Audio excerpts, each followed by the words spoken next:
yad'u au mtoto mwema.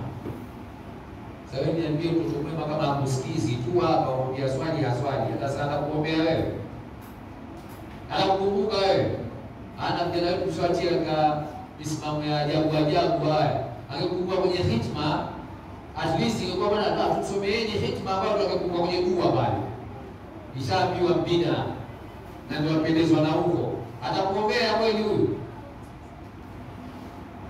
Mpaka leo sitakumbuka wazazi wetu kile kikaidi, zingine za kwa kwenda kusomea hitma, utakumbuka kwenye hitma pale pale, ungeenda hitma na darasa umebero kwa jina lake, wanambia kukumbuke mzazi wangu, huyu babu yangu, huyu mjomba wangu, huyu nyanyangu.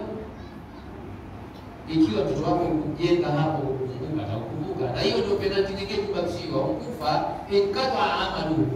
Vitendo vyako vyetu vyote vishakatika. Lakini kuna hii moja ya mtoto. Umefundisha nini?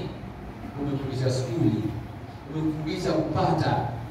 Wewe fundisha mtoto wako kwa miaka anasoma, kila kitu kingine atakambio na sahani, enda paka foleni kule ya kula.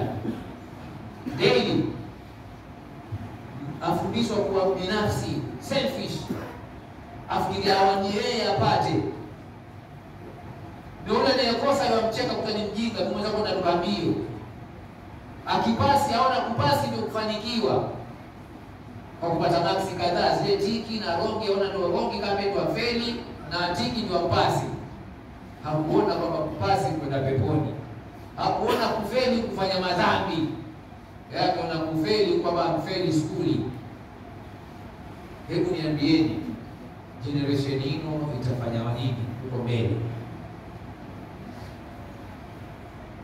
Mwenyezi Mungu akaika kisa cha watoto vijana katika ashabu Kahfi, ili vijana wetu wasome pale,